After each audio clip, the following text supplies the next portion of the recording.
Welcome to the 44th episode of Chronicle News Dump, where we run through the hottest topics in the Lewis County news scene and discuss. I'm Chronicle Associate Editor Aaron VanTuyl, joined as always by yet another editor, Eric Schwartz, and reporter Claudia Yaw. It's Sunday. We got to make public what we were discussing a moment ago. Claudia is not an editor, but she makes more money than you. Is that correct? Whoa! I don't want any beef. What the heck? For now. Oh my gosh. Sorry. I'm about to go march into Chad's office and ask to speak to his wife about this. I'm sorry. Go ahead. Damn. Luckily, I have my real job to fall back on. You know what? That's a good point, Claudia. Anyway, it's Sunday, April 26th, and sorry about the break, everybody. We had some creative differences, a few things to work out. Your two podcast news dads, editors here, just needed to take a break for a little bit, talk about some things, let some things simmer. But the good news is that now Claudia is indeed getting two Christmases. A joke that you both hated in the pre-production meeting. I am just kind of surprised you went with it still. And I stand by it. It's hilarious. Let's jump into news. Let's do that. There's been a brouhaha at the animal shelter, people. There's a big problem out there. A whistleblower complaint demands the removal of Lewis County Animal Shelter Manager Jennifer Teitzel. 4 animal shelter employees are pushing for her removal, alleging that she asked staff to falsify medical records, created official-looking but fake donation receipts, misappropriated funds, and fostered a hostile work environment that ran off the shelter's veterinarians. They also said she prohibited one employee from eating in her site, which, as far as workplaces where you wouldn't allow people to eat within your site, like the animal shelter, seems like a pretty strange one. Like your job is feeding stray dogs. Okay. Odd. Interesting take. Okay. They also said she made up the fake animal shelter employee trespassing in places story, which, how dare she? We took the bait, too. Yeah, we ate Q13 took the bait, yeah. Yeah, we had story. Big thoughts on that fake animal shelter employee that wasn't real. Public Health Director J.P. Anderson is also involved in this. He has been accused of, it was what? It was proactive. She's keeping all the fake animal shelter workers from doing fraudulent activity because she's got her eyes on them.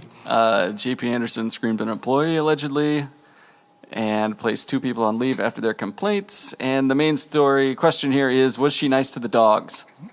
Don't know. Was that in the documentation? No, I mean, the complaint did say, that she's mistreating animals, and I think the main components of that was falsifying medical records. If you're, creating or asking staff to fake vaccination records, or the other one was asking staff to fake feline leukemia records when a test was never done, that I think the idea was that's mistreatment, maybe not as blatant, but it's still animal mistreatment.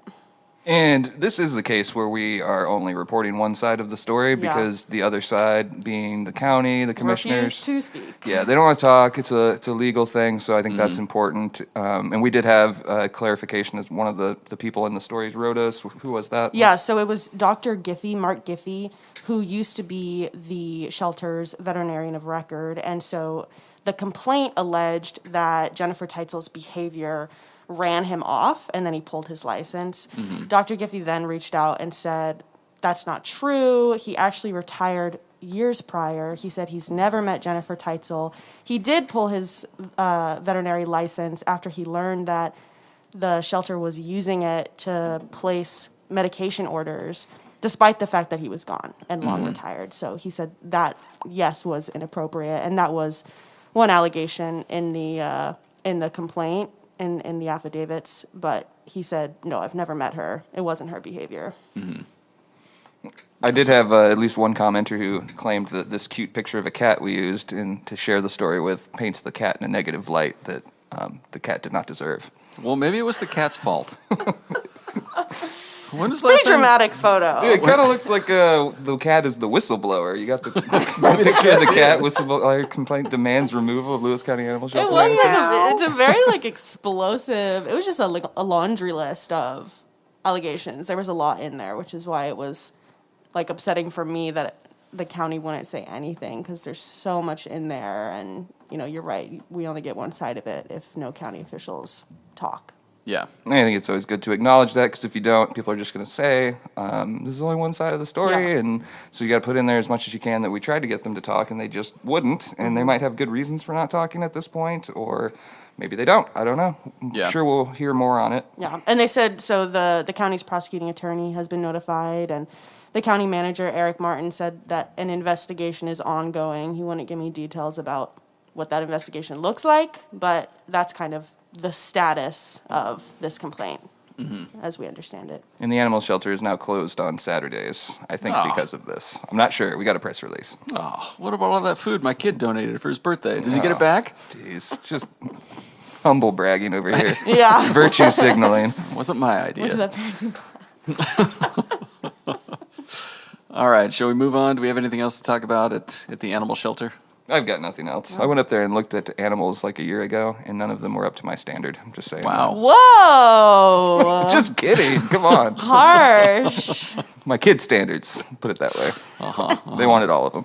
I want a Samoyed. Do you have any of them? Sir, this is the shelter. They're white dogs. Okay, next up.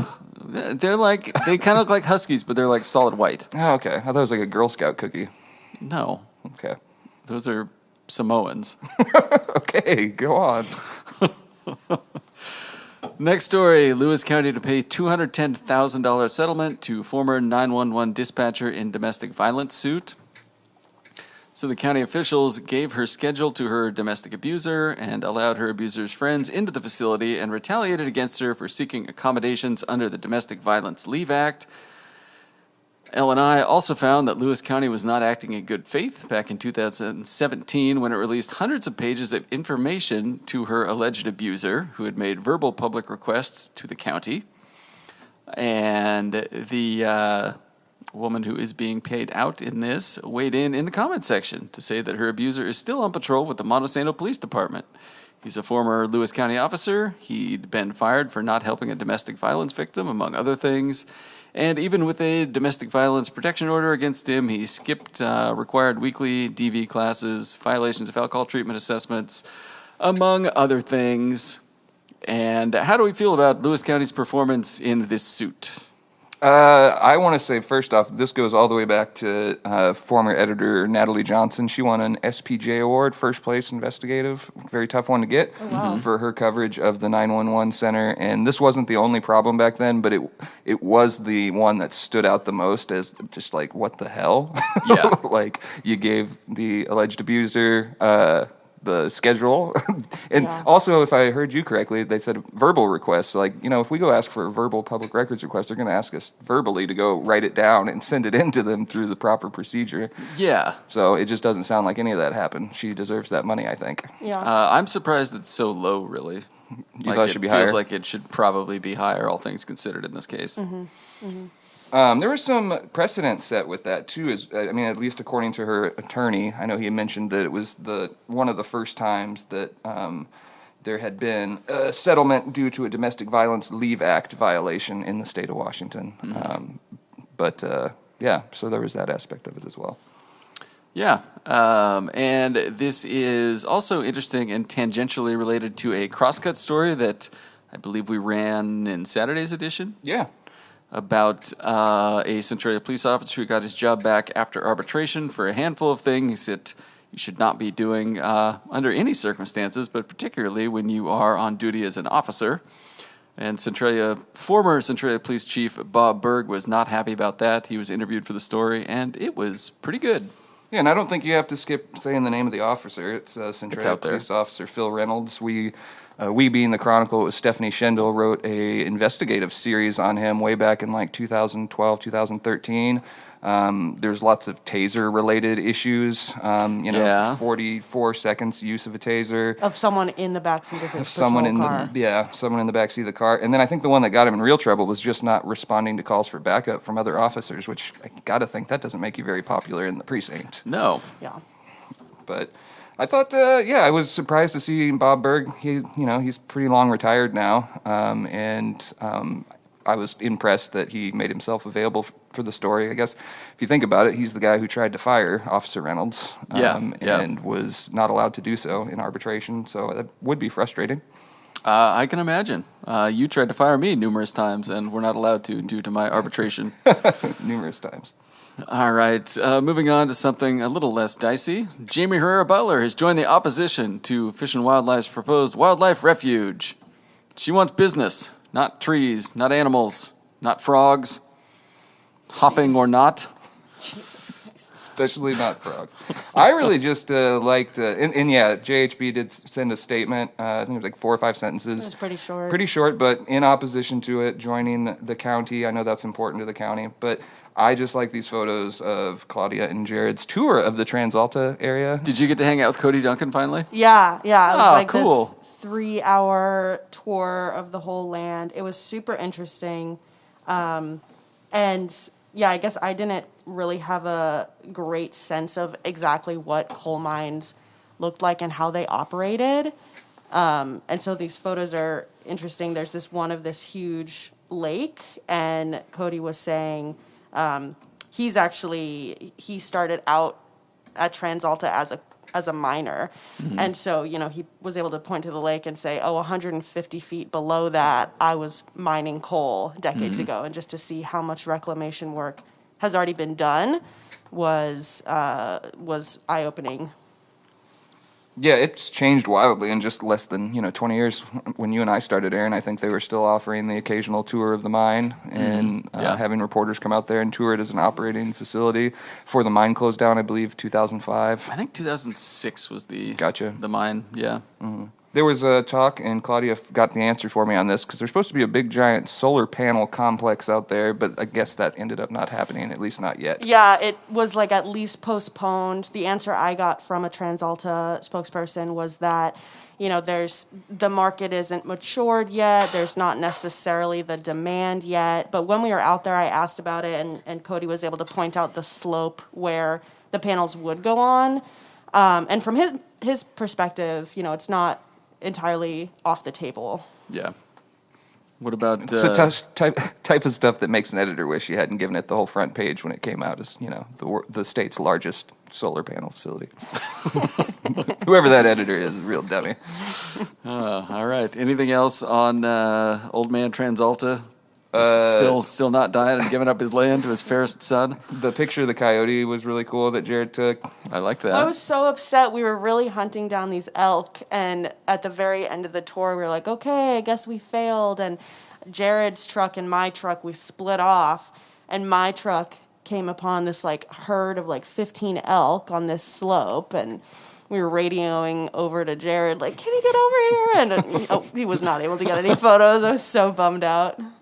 All he saw was a lame coyote. Yeah. All right. Next item. Local schools are eyeing the outdoors for graduations. Chehalis is looking at it. Centralia is we do this often.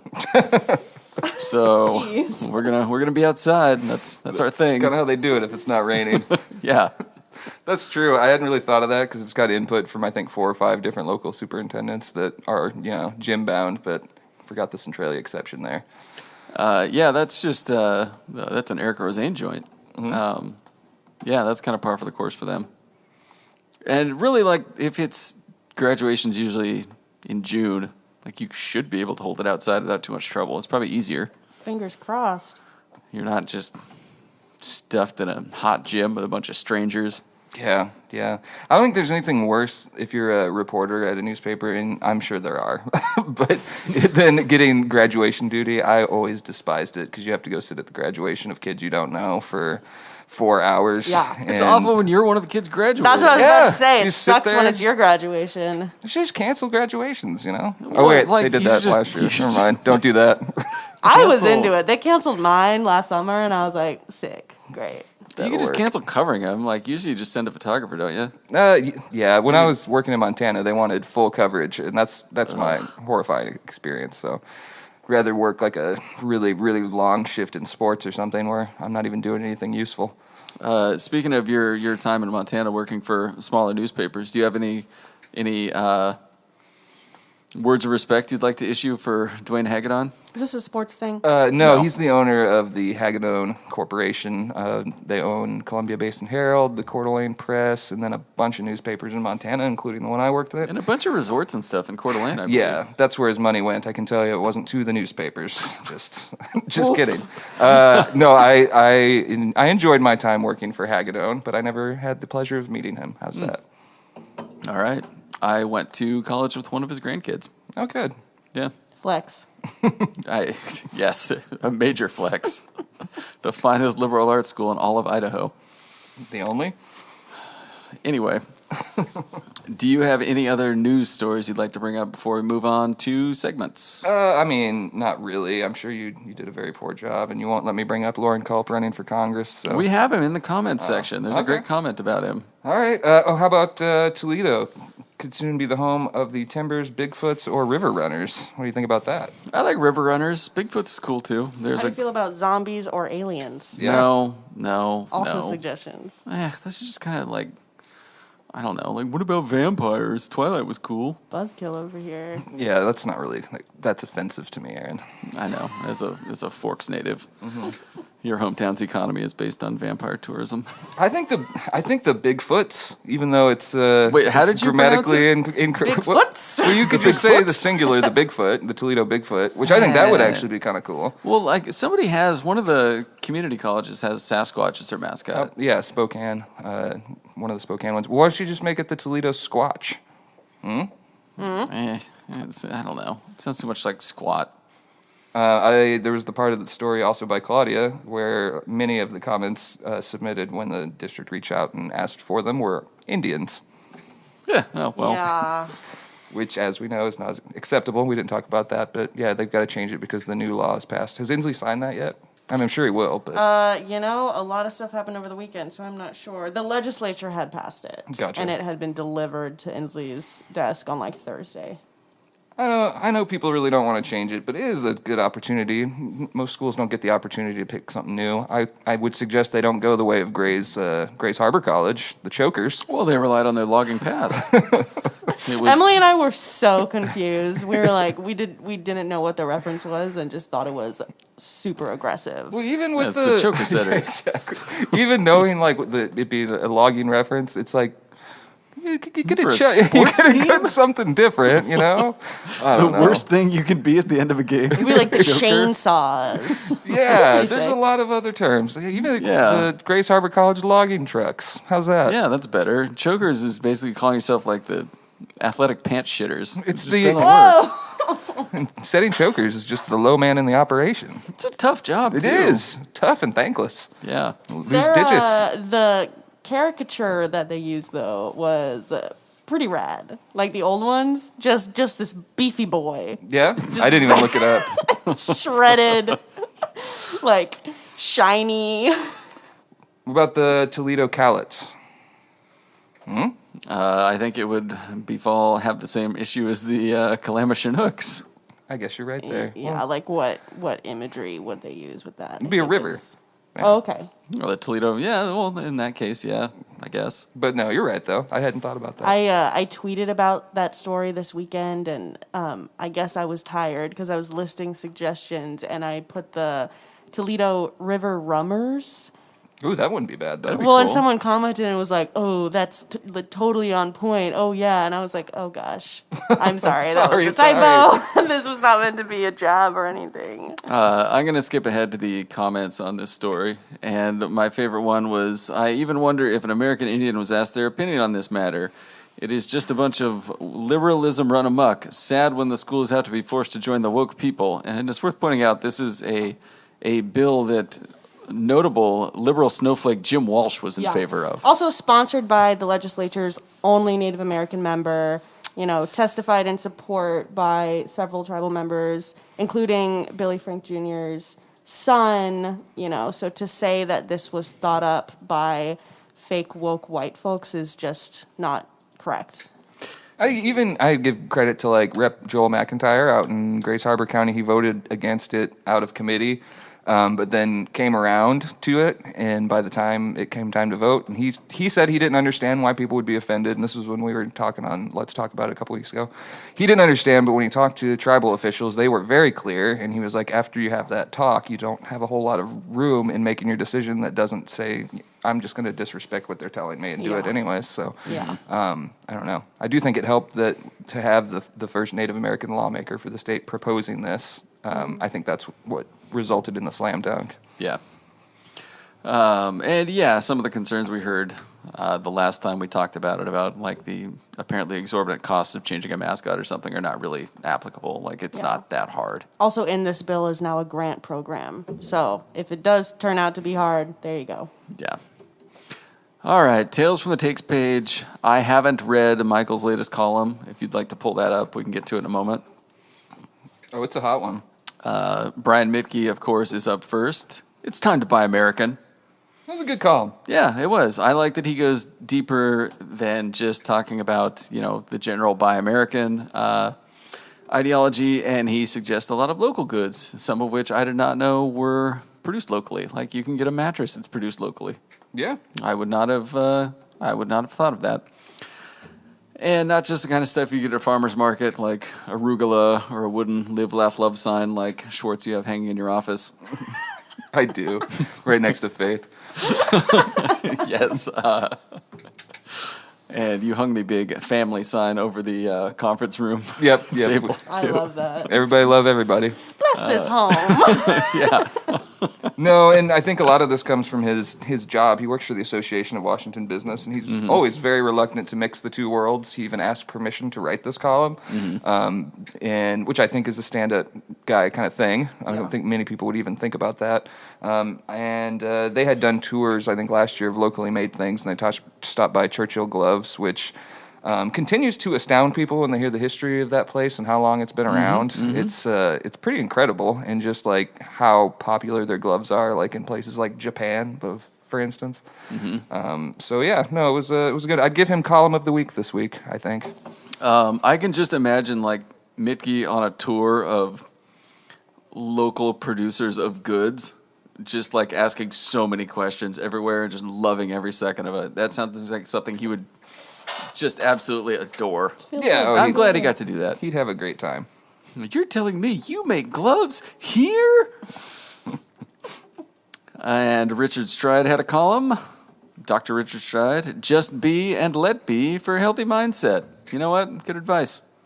Yeah, it was good. Yeah, I, for one, am a huge proponent of not caring about things. Yeah, and Richard Stride is what is he? He works at Cascade Mental Health. He's the director over there, I believe. So sometimes he'll write about local things happening. Sometimes he'll write about some history. And sometimes he just writes to try and make you feel better about yourself, man. This was one of them. I think it'd be fun to see an opposing, like, point-counterpoint column that was like, what if you were more mad about things? Go on the internet. Increase your rage. If you heard about Twitter. And then Bill Moeller saw a cat. He wrote part 2 of that column this week. It was a cat. He did see it. Yeah. At the end of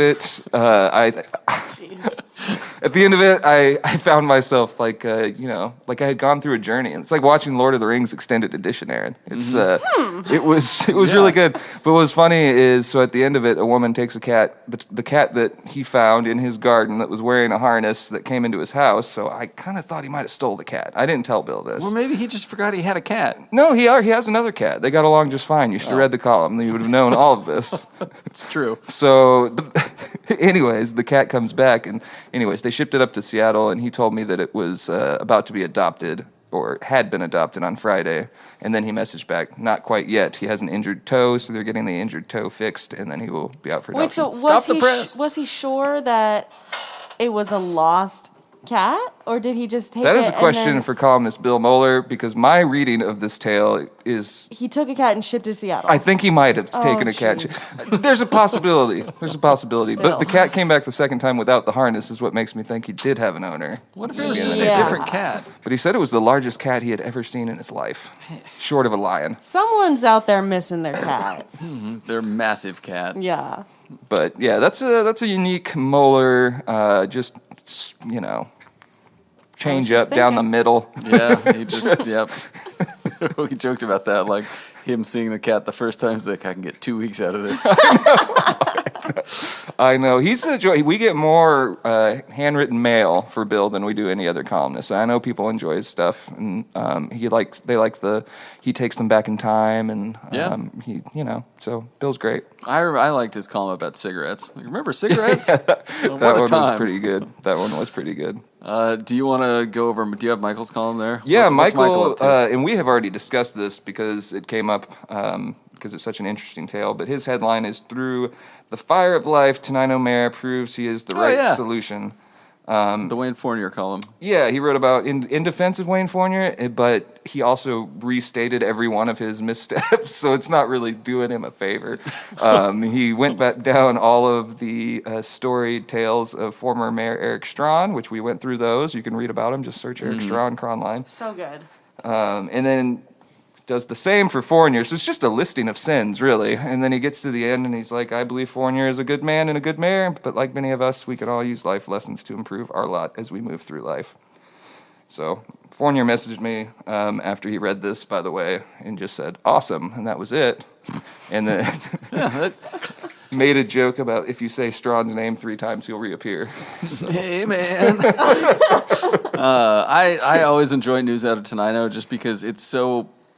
Like, it's hilarious to me that Tenino is so close to Olympia, just like a 10-minute drive, and yet so far ideologically and would definitely not want to be associated with it. Like, if you asked them what county they were in, I assume they would tell you, are they in Lewis County? They're not in Lewis County. No, they are Thurston County. They would want to be carved into Lewis County, though, I feel like. Oh, definitely, yeah. Just for all sorts of things. Land decisions. Yeah. Sports. And bar rules, probably. Yeah, probably. Whoa.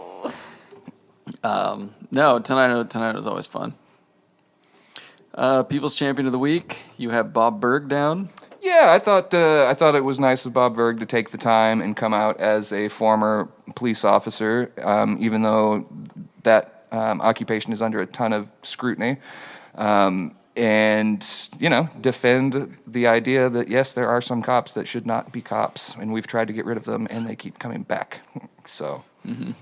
And I also thought Melissa Santos, and this is like an she did a great job on that story, like a fantastic job, like incredible job, because you think you know that issue after you're the editor for the Philip Reynolds series, but she just brought it out like in scope incredibly, and I think she got a key award for the package from the Washington Coalition of Open Government for it. So because she had a companion story on the Brady List, which is where cops go basically when they're no longer trusted to testify due to something on their record. And so I got a lot of emails on that story after it ran. That is a story on Crosscut, and it was published earlier this month. If you are looking for it and would like to go read it, and you could also pick up a copy of Saturday's paper. Yeah, there you go.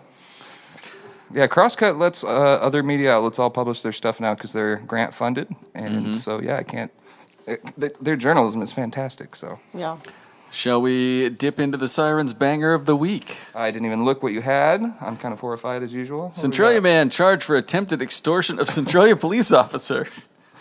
Okay. So this fella got in some trouble with the law and allegedly sent a letter to the Centralia cop that arrested him for obstruction and refusing to provide a driver's license and driving with a suspended license. In his letter, he cited the Constitution and challenged the officer's lawful authority to arrest him and accused the officer of kidnapping, human trafficking, and some other stuff. Centralia Police Department denied the credibility of these accusations, of course. The letter said he could make it all go away with a mere $500,000 in cash or gold/silver. That was the best part. Which, do most cops just have $500,000 in cash or gold or silver laying around? I can't believe he didn't ask for Bitcoin, personally. This is not the Bitcoin type of guy. So the man later confirmed that he sent the letter, but, quote, it was between him and the officer. Oh my god. Stay out of it.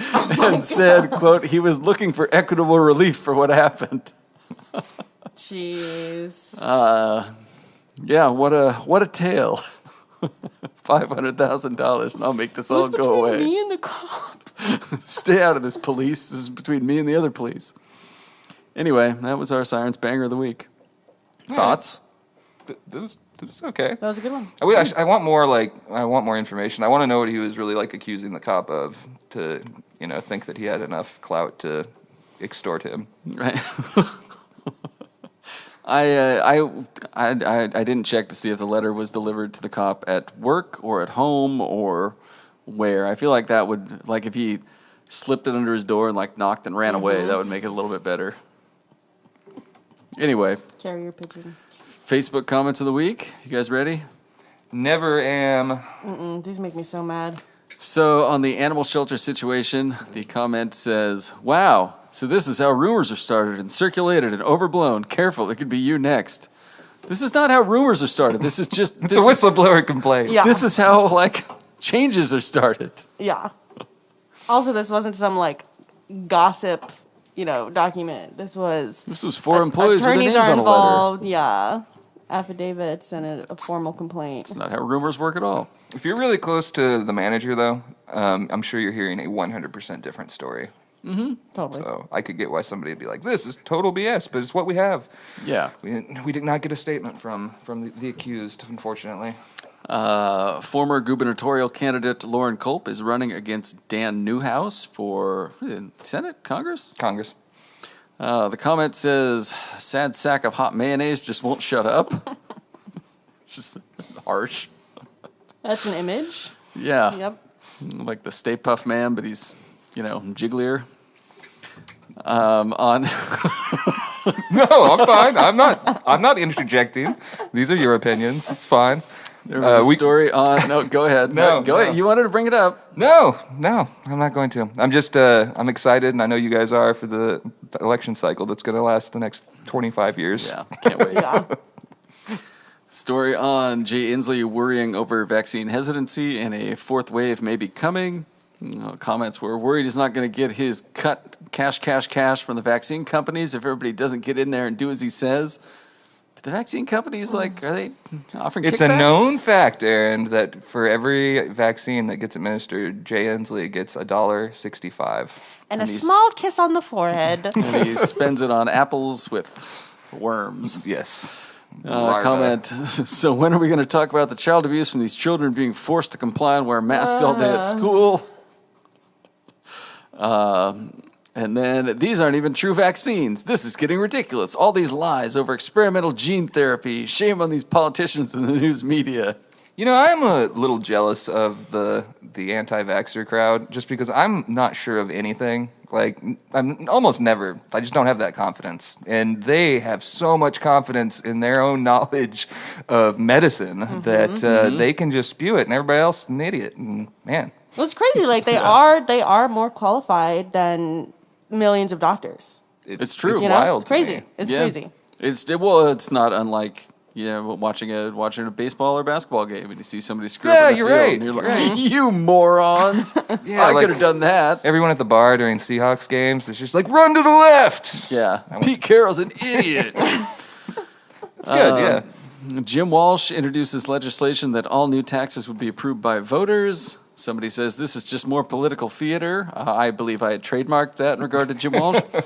He knows this would never work or pass, just wants to put on a show for his supporters, which, yes, Yeah. indeed. Well, yeah, I mean, the last line in that press release was Walsh acknowledges that this has no potential for this session because it came out less than a week before the session ended, which is like any minute now, if Yeah. it hasn't already. Yeah.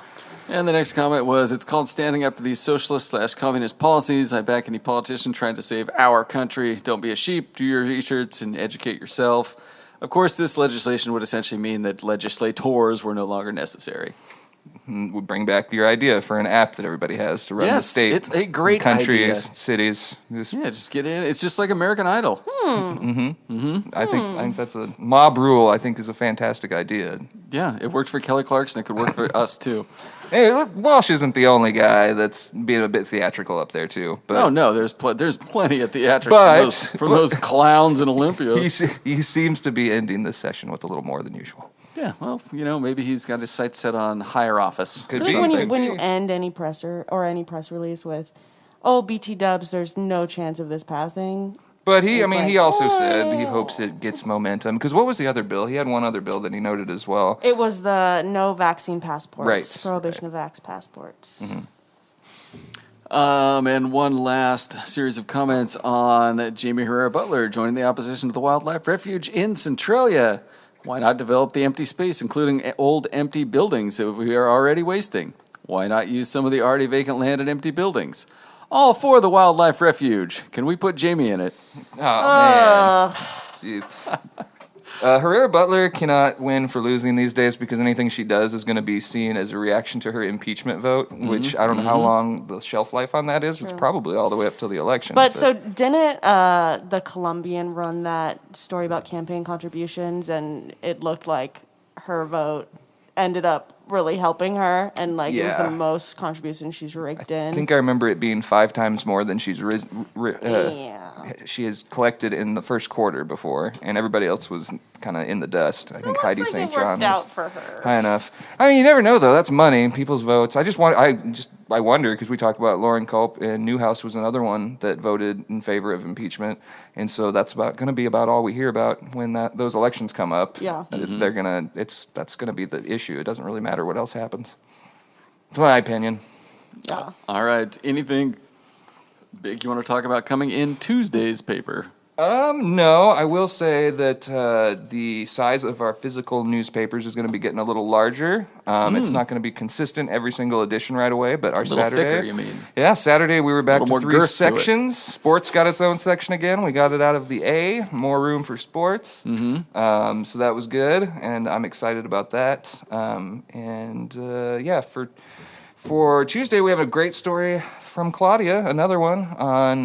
You want to talk about that one? Housing. Yeah, it's this story about permanent supportive housing in Centralia, which is a type of low-income housing that has really comprehensive services for formerly homeless people.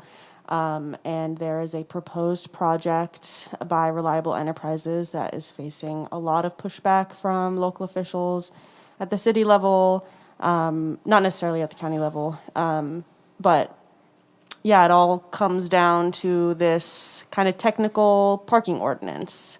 But it's hard to make it exciting. Emily had her work cut out for Emily Fitzgerald, the reporter who covered the actual meeting about it. Oh my gosh. It's really hard to make it not extremely dense. And I think she did a good job of covering the meeting, but I think you did a really nice job of making this something that a dummy like me can understand reading it, because it's hung up on parking spaces, and that's a hard spot to start from. Yeah, And your story starts more from, the people that would use said parking space. They wouldn't use the parking space, but they'd be using the facilities, and tells their story, and I thought that was great. Yeah. So. We also have a hot story about renovations continuing at Tenino City Hall. Ooh. And Fournier just getting his hands in there. Yeah. So they found the original wood floor. It was under some carpet. I'll be damned. I'm just joking. All right, and with that, we're going to close out this edition of News Dump. We will talk to you again in a week, probably.